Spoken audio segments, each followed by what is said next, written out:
mengidentikan dia tidak punya pengalaman birokrasi.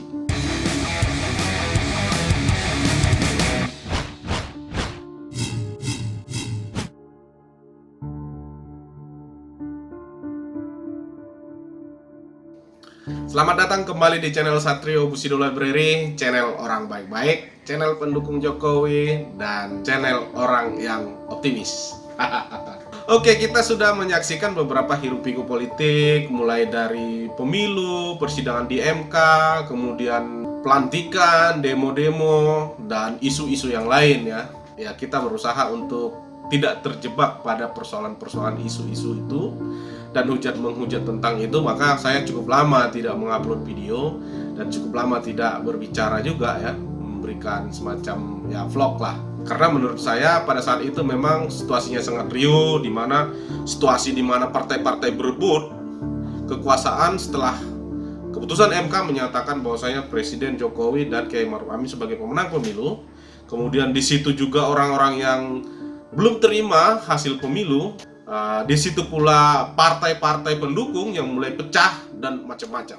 Tapi saya mau berbicara tentang satu hal yang hari ini menjadi sorotan pasca Jokowi secara resmi dinyatakan atau dilantik menjadi Presiden Republik Indonesia yang kedua. Nah, saya mau bercerita sedikit tentang kegaduhan-kegaduhan politik itu yang selama ini kita tonton dan selama ini kita lihat dalam proses pemilu, mulai dari kampanye sampai pemilu sampai pasca pemilu, di mana dua calon atau dua barisan pendukung atau dua pemilih, dua kelompok pemilih capres ini sering berbenturan dalam argumen, bahkan sering berbenturan dalam bully-membuli, baik itu di media mainstream maupun di media sosial. Kita melihat ada sebuah keanehan pada akhirnya. Keanehannya apa? Menurut saya ini dimulai dari pertemuan bergabungnya Capres 02 atau Prabowo Subianto menjadi bagian dari pemerintahan Jokowi yang selama ini atau selama 5 tahun terakhir hingga di kampanye kemarin itu rivalitas yang seolah-olah tidak bisa terdamaikan ya. Tetapi ya itulah politik, segala sesuatu bisa mungkin, dan pada akhirnya kita harus menyatakan ngapain kita yang ribut, di atas sudah berangkulan. Tetapi saya mau menjelaskan beberapa hal ya. Menurut saya dalam konteks ini, pertemuan ini, menurut pendapat saya ada beberapa hal yang menjadi latar belakang atau dasarnya. Kenapa? Kenapa akhirnya begitu kencangnya Prabowo mengkritik kebijakan, mengkritik program-program, mengkritik rencana-rencana yang akan dibangun Presiden Jokowi pada periode kedua, tiba-tiba dia harus bersedia menjadi salah satu bagian atau dalam bahasa sehari-harinya salah satu kabinet di pemerintahan Jokowi Ma'ruf Amin. Ini kan ceritanya. Kenapa? Ini banyak menimbulkan spekulasi dan banyak juga menimbulkan kekecewaan, seperti yang kita lihat kayak ormas pendukung Jokowi ya, banyak yang kecewa, membubarkan diri, ada macam-macam statement yang menyatakan ketidakmauan ya. Ada juga yang menyatakan bahwasanya yaudahlah ini untuk rekonsiliasi atau segala macam. Tapi saya mau garis bawahi dalam beberapa pandangan ya. Nah, pendapat saya ini didasari atas rentetan pertemuan-pertemuan yang menurut saya itu ada kaitannya dengan hari yang akan datang. Yang saya maksud dengan hari yang akan datang itu adalah pemilu di 2024. Ini saya sampaikan begini. Diawali dengan pertemuan antara Presiden Jokowi di stasiun MRT, kemudian dan pertemuan itu diinisiasi oleh salah satu tokoh yang sangat dekat dengan Ketua Umum PDIP, yaitu Ibu Megawati Soekarno Putri. Nah, setelah itu kemudian berikutnya terjadi pertemuan lagi di Tengku Umar atau di rumahnya Ibu Mega, di mana Ibu Mega membuat nasi goreng yang sering juga di media sosial disampaikan ini lobby-lobby nasi goreng gitu ya di rumahnya Ibu Mega. Nah, tentu saja sebagai seorang politisi atau mereka sebagai politisi, tokoh politik, tak mungkin pertemuan-pertemuan itu tanpa isi. Tanpa isi maksud saya tanpa membicarakan kesepakatan politik. Ya kan? Saya berprinsip seperti itu karena ya sama, misalkan seorang pebisnis ketemu dengan pebisnis pasti ceritanya kan bisnis. Seorang politisi ketemu dengan politisi pasti yang dibicarakan adalah politik. Ya. Soal politik ini apa yang saya maksud dalam soal politik adalah ya mungkin bungkusannya demi bangsa dan negara atau demi persatuan dan segala, tapi menurut saya itu demi kekuasaan yang akan datang. Kenapa saya bilang demikian? Yang paling pertama, apa keuntungannya rupanya? Kenapa kalau itu tujuannya politik di jangka panjang? Apa keuntungannya untuk Prabowo sehingga dia harus menerima menjadi bagian atau katakanlah menjadi pembantu presiden terpilih, Presiden Jokowi? Apa untungnya bagi dia?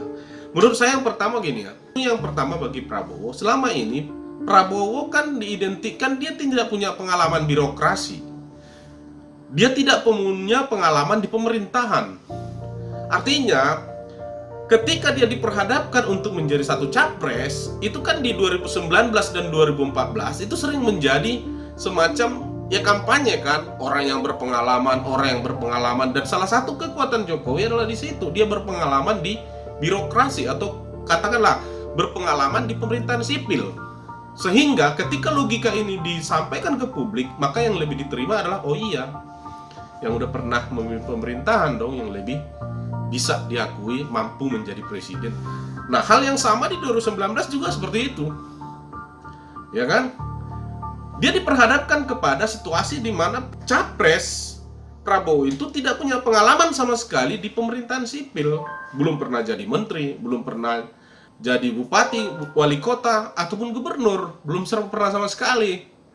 Nah, itu artinya ketika dia 5 tahun ke depan bertahan di Kementerian Pertahanan, itu artinya secara kurikulum vitae atau secara pengalaman dia kan sudah pernah di pemerintahan ketika dia dimajukan di 2024. Saya pikir mungkin itu salah satu pertimbangan pemerintah Jokowi sedikit banyaknya ini mempengaruhi tensi politik atau mempengaruhi kekuatan kelompok nasionalis di pemerintahan Jokowi saat ini dan pemerintahan pasca Jokowi di tahun yang akan datang. Artinya diterimanya bergabung atau bergabungnya dengan Jokowi itu adalah salah satu upaya untuk mendorong kans untuk 2024. Itu satu. Terus yang kedua, apalagi ini pendapat ya. Menurut saya tidak akan mungkin PDIP dia melepas kembali ya. Kekuatan PDIP itu hanya diberikan kepada kader partai seperti Jokowi. Ya. Artinya apa? Artinya saya melihat ya PDIP, katakanlah Ibu Mega pengen juga membangun semacam proses kaderisasi di klan Soekarno atau di keluarga Soekarno untuk tetap kembali masuk ke pemerintahan ya. Karena ini 10 tahun itu PDIP menjadi tempat orang yang hanya sebatas berstatus kader. Kenapa saya bilang demikian? Ada kemungkinan besar jika misalkan diduetkan antara PDIP dengan Gerindra, itu kan menjadi satu kekuatan nasionalis yang sangat besar kalau melihat komposisi perolehan suara sekarang ya. Maka ya duet antara Prabowo dengan Prananda kah atau duet Prabowo dengan Mbak Puan kah, itu masih dimungkinkan. Dan saya pikir itu nggak terlalu berlebihan ya kalau orang berpikiran seperti itu atas pertemuan-pertemuan dan sepakatan-sepakatan sehingga sampai hari ini ada semacam upaya untuk membangun panggung baru untuk Prabowo atau memberi panggung baru kepada Prabowo agar dia tetap eksis selama 5 tahun menjelang 2024. Itu masih mungkin menurut saya. Terus kemungkinan keuntungan yang kedua, sekarang ini kita lagi disuguhi lah katakan ya, atau diberikan semacam momok. Ada situasi di mana gerakan radikal, yang katanya gerakan radikal ini menjadi salah satu persoalan mendasar yang harus dihadapi. Saya nggak tahu persis ukurannya itu apa dan tidak tahu persis pula kategorinya itu seperti apa. Saya bukan mau menjudge itu ya, tapi membangun kekuatan nasionalis di pemerintahan Jokowi sekarang dengan merangkul Gerindra, saya pikir itu ada semacam menghempang atau meminimalisir perkembangan dari gerakan yang mereka bilang gerakan radikal itu.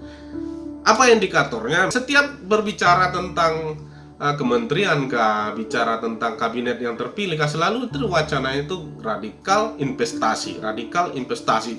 Dua konteks ini menjadi pembicaraan yang sangat sering disampaikan oleh orang, baik itu politik, tokoh-tokoh politik, selalu itu menjadi pembicaraan.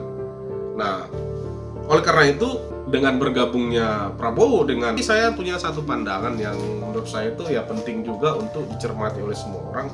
Setiap orang yang dalam kondisi terus-menerus dijepit, dia bisa berkembang atau dia bisa menjadi semakin militan.